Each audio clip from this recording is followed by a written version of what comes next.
Every time I have rushed the waiting period,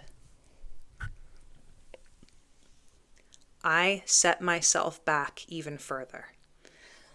So trust where you are. I find it very hard to believe that God gives us desires that line up with His desires and then never fulfills them. I believe that God wants to see our desires fulfilled as long as they are in line with His will and glorifying to Him. All that to say, many of us have a dream that has to do with a ministry, a particular ministry. And I think this is a beautiful thing. Perhaps you've been praying about it. Perhaps you fasted, invested money, invested time, resources, whatever it is, and you still haven't seen it come to fruition. Point number one, embrace the waiting period. There is a reason God has you waiting right now, and you don't understand it, and you don't have to understand it. All you need to do is have faith in God, because it is your faith that pleases Him. Trust exactly where you are and realize that there is probably a lesson or a revelation that is happening right before your eyes right now. You could be missing out on it. And God needs you to see these things in order for you to have the proper wisdom to move on into the next phase.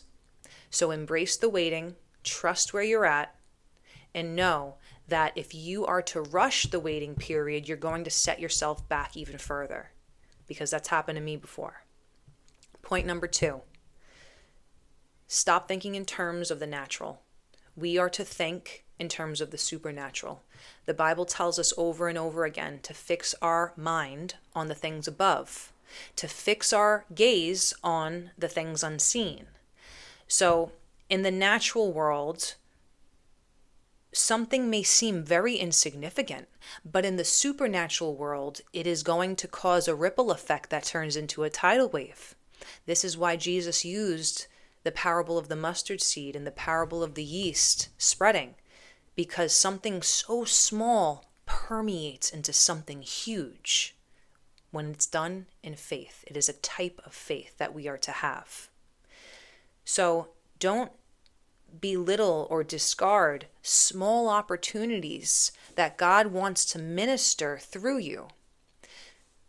Just speaking to someone, speaking to a stranger, sharing a few words of life, words of wisdom, taking those small opportunities to serve others, to be taught by others, is going to get you to that next level. It's going to open doors unexpectedly.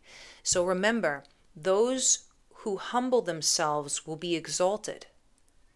And God sometimes has us waiting in order to humble ourselves. We think, I'm ready to step into this. I'm ready to do this now. Strike while the iron's hot. That's great. There's a reason God wants you to wait, and you can fully trust Him. And in the meantime, you look for smaller opportunities. So you all know how much I love to sing and praise. And I believe that's one of the ways that God ministers through me. Now, would I love to lead worship for a super big crowd and have everyone singing along and praising God with me? Of course, who wouldn't? That would be such an awesome moment for me. In my natural self, I want that. But in my spiritual self, I know that's not what's important.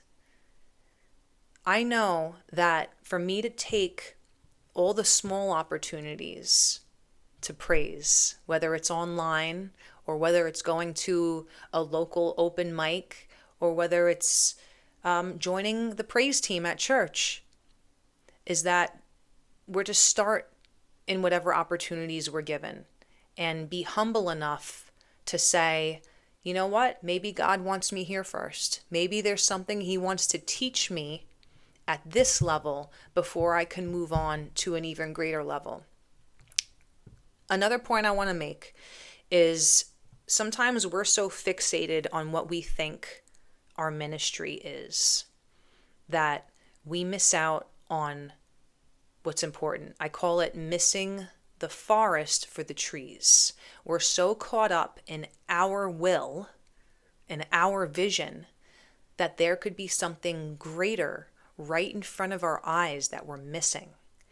So while it's good to have goals and it's good to have dreams, remember that those who do well with little will be entrusted with even more. So look at the little things, the seemingly little things that God has given you to steward. Are you stewarding those well? I'm talking about your spouse, your kids, your living environment, your body, all these things that we are to be good stewards of. Sometimes God prevents us from stepping into the next phase of where He's calling because He wants us to learn how to steward what we have already. So those are my points I wanted to share. These are things that God has been teaching me. And just be content where you are. Trust that everything is going to come in God's timing. All we need to do is keep our feet grounded on the straight and narrow through faith and obedience. Seek the Lord with all your heart. Draw near to Him, and He will draw near to you. It's that simple. Everything else will flow. Everything else will happen in its own time. That's it. I'll see you in the next video.